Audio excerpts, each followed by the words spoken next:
नमस्कार दोस्तों, कैसे हैं आप सभी। आशा है सपरिवार स्वस्थ कुशल और आनंद से होंगे।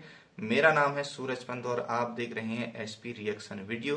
तो दोस्तों आज लेके आए हैं आवश्यक शिक्षा के ऊपर भाग 2 और आज का प्रश्न प्रारंभ करते हैं। विद्या अध्ययन बाल्यावस्था में ही करना चाहिए या फिर जीवन भर या आजीवन अपने को करना चाहिए। तो उत्तर है बाल्यावस्था में विद्या अध्ययन करने का नियम केवल उपकुवार्ण ब्रह्मचारी के लिए ही है। जो नैष्टिक ब्रह्मचारी है उसको तो आजीवन शास्त्रों का ब्रह्म विद्या का अध्ययन करते रहना चाहिए। अगला प्रश्न है, अगर कोई विद्यार्थी विद्या अध्ययन करते हुए बीच में ही उसकी मृत्यु हो जाए तो उसकी अंतोगति क्या होती है। उत्तर है विद्या अध्ययन एक तपश्चर्या है जो विद्यार्थी को शुद्ध कर देती है। स्वाध्यायाभ्यसनम चैव वांगमयम तप उच्यते। भगवत गीता के 17वें अध्याय का 15वां श्लोक। अतः संसार में भोग और संग्रह में लगे हुए प्राणियों से वह बहुत अच्छा है। उसने जितनी मात्रा में भोग और संग्रह का त्याग किया उतना तो वह श्रेष्ठ है ही।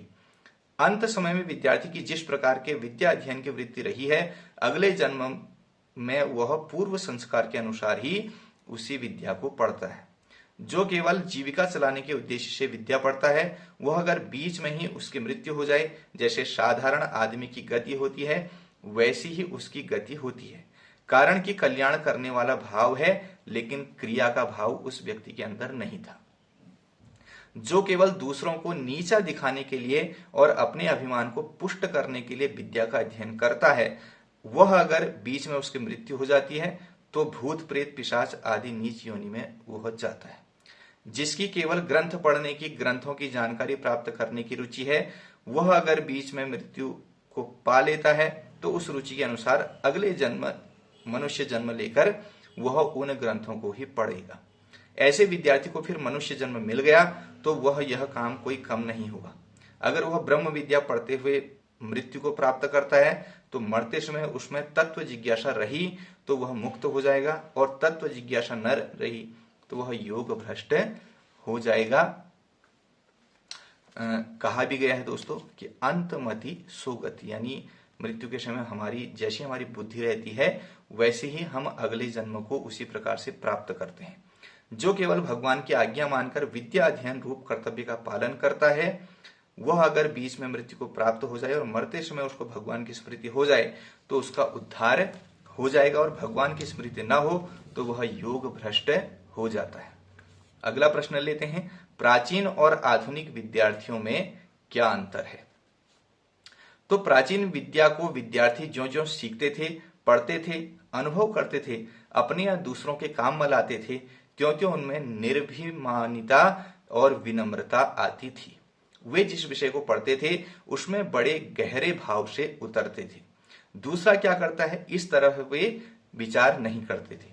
परंतु आधुनिक विद्या को विद्यार्थी केवल पढ़ते हैं, सीखते हैं, परंतु अनुभव नहीं करते हैं।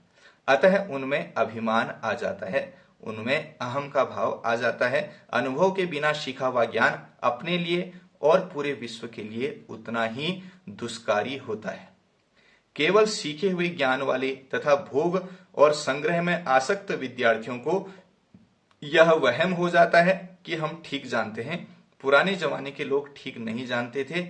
वे प्राचीन विद्या की खिल्ली उड़ाते हैं कि प्राचीन दर्शन तो अंधेरे में काली बिल्ली पर हाथ फेरना है, अर्थात प्राचीन दर्शन एकदम फालतू है। वे खिल्ली क्यों उड़ाते हैं? क्योंकि उन्होंने केवल सीखा है, अनुभव नहीं किया। परंतु जिन्होंने अनुभव किया वे प्राचीन दार्शनिकों का और उनके अनुभव का दोस्तों आदर करते हैं। प्राचीन विद्वान केवल पढ़े हुए ही नहीं थे, विद्या के साथ साथ उनमें प्रभु उपासना भी थी। अतः उनमें जोश नहीं था बल्कि उनमें होश था। तो इस पार्ट में इतना ही। अगले कुछ प्रश्नों के साथ हम अगला पार्ट लेके आएंगे। तब तक के लिए जय हिंद, वंदे मातरम, भारत माता की जय।